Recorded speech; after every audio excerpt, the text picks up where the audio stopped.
Today, we're going to talk about what the differences are between a normal or boring type shot as opposed to something interesting, right? And I have a few examples here of shots that I've taken that are not so interesting that have not made the cut on any of my channels.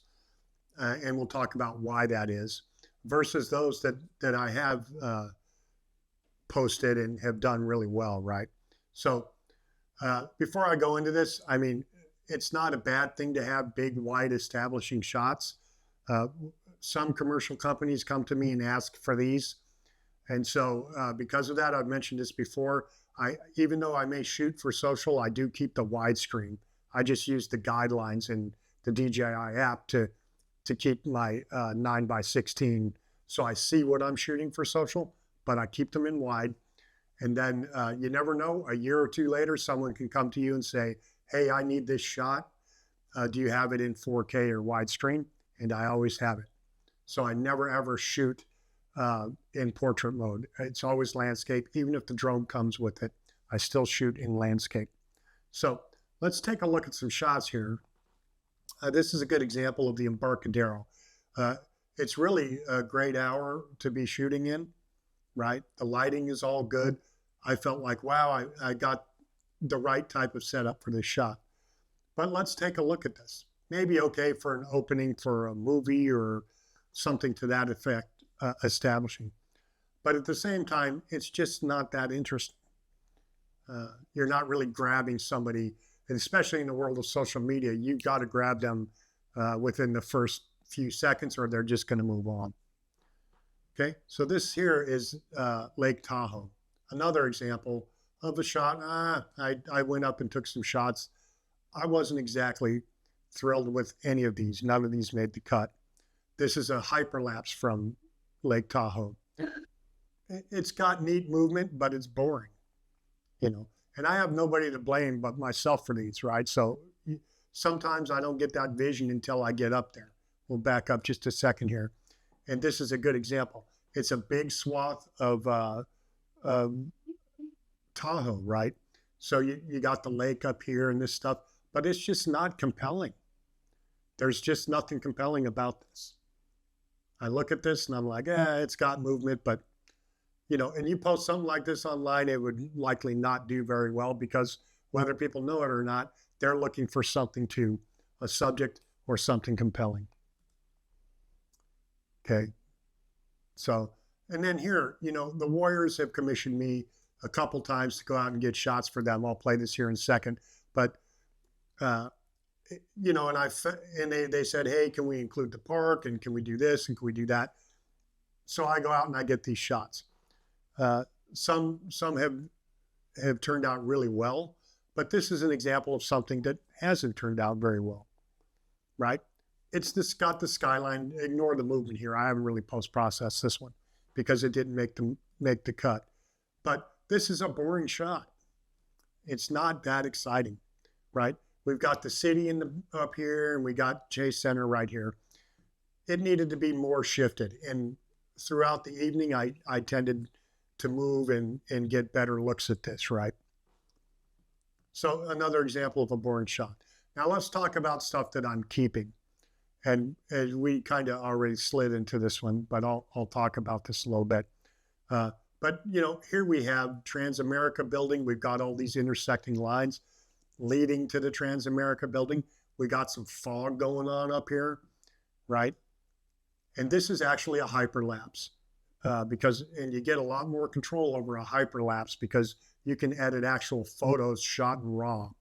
You get a lot more data out of those than you do a video, right? Anybody who does this stuff will tell you that. So I was able to work with this evening shot. And they're long and labor intensive. And if you guys want to know more about hyperlapses, I could put something together. It'll just be a thing to do it. But, you know, say something in the comments if that's something you think you'd be interested in. But so, yeah, we have all these intersecting lines. We've got the moving fog, right? And we've got targeted the Transamerica building right here in the center. A lot of people like to go up Columbus here and shoot that way, but this was kind of an interesting angle for me. And so you've got movement and things are compelling. This is what I'm always looking for is movement. And this is another good example here of Coit Tower with the fog. This is a shot that I've licensed out a few times already. So there's another thing you can do is license your footage. We can go into that in a different video if that's something you want to dive into at some point. But you have to have a lot of things in order to license these out properly. So this is just Coit Tower. We see a lot of photos of this. Lots of great photographers in the Bay Area shoot this regularly, right? So it's like, what's setting you apart from all of them? Well, you got to kind of do things a little differently, right? So that's what this is. So I'm doing a simple orbit. It's another hyperlapse with the fog blasting through, and it makes a really cool effect. So let's watch this here for a minute. So this is an example of something I worked with and is a keeper. That's compelling. That's a compelling subject. It's got movement. It's got all the right things. So to me, this is what I'd call a keeper. Okay, and now we'll talk a little bit about this Golden Gate Bridge shot coming up here. This reminds me of something Michael Lax would do. And if you're not familiar with him, on Instagram, it's Michael Lax. He does really wonderful shots with this stuff. I'm not exactly sure the settings he's using, but they're always really beautiful, and they have these warm tones. And so this is kind of, whenever I look at this shot that I've got here, unintentionally, it looks a lot like one of his. But that's a happy accident, so just check him out. His work is wonderful. So this is just another scene, right? So we've got the foreground of the homes.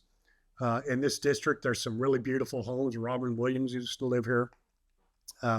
We got the beach, Baker Beach up here, and then you got the Golden Gate Bridge, all during golden hour. So we have a neat subject. And this also works well in crop, so this did pretty well on Instagram, as I recall. And then we got a little bit of subtle movement, just like you see going in here.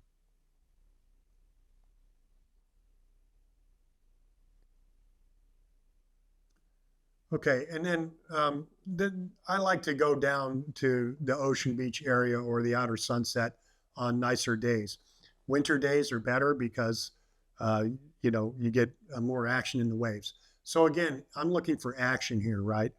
I like filming the Muni stuff and buses and traffic and stuff like that. But we also got this backdrop up here of these bitchin' waves, man, and they're coming in sets. And so I just kind of park the drone up there and wait for that set to come in. And if I'm lucky, get, a bus moving around in there or a train, and then I'm just following them around. And so we've got a neat little scene here with some actionable items in it. That's compelling. People love this stuff, especially with waves.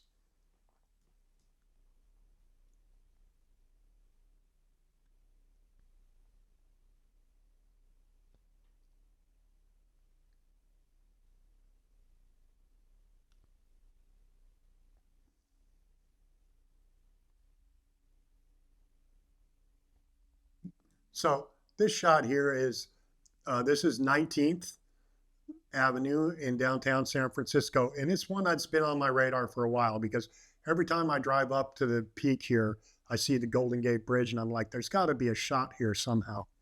So I went back and I worked this area a few times. When you see these posts from me, most of the time you're seeing the third or fourth time I've been there and reshot. Rarely do I ever just go grab a shot and it's awesome. I have to work it. I come home and I look at it and I go, oh, that didn't work. That didn't work. Here's what I need to do. So that's what I did several times out. What's compelling here is that I can zoom in on this guy, right? I used the 7X camera on my Mavic 3 Pro and I zoomed in as far as it'll go, or just the 7. I leave it at 7X. I don't zoom any further because the camera's kind of limited. You really do need to use it in the midday. But so what I did here is I simply followed I kind of went up and went forward at the same time. And doing that gives it this dolly zoom effect. A lot of people accuse me of AI in these shots. I wouldn't even know how to do AI. And the comments are kind of funny. That's why I tend to post a comment sometimes. But essentially all I'm doing is climbing and going forward at the same time here. And what that's doing is it's drawing the Golden Gate Bridge a little bit in as I'm climbing. So let's take a look at what this looks like, the effect here. It almost looks like it's in the background and that it's still.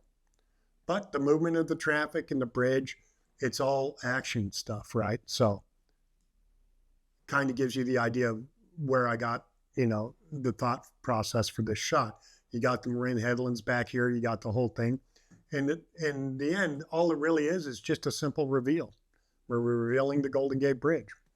San Francisco is a very vertical city, if you will.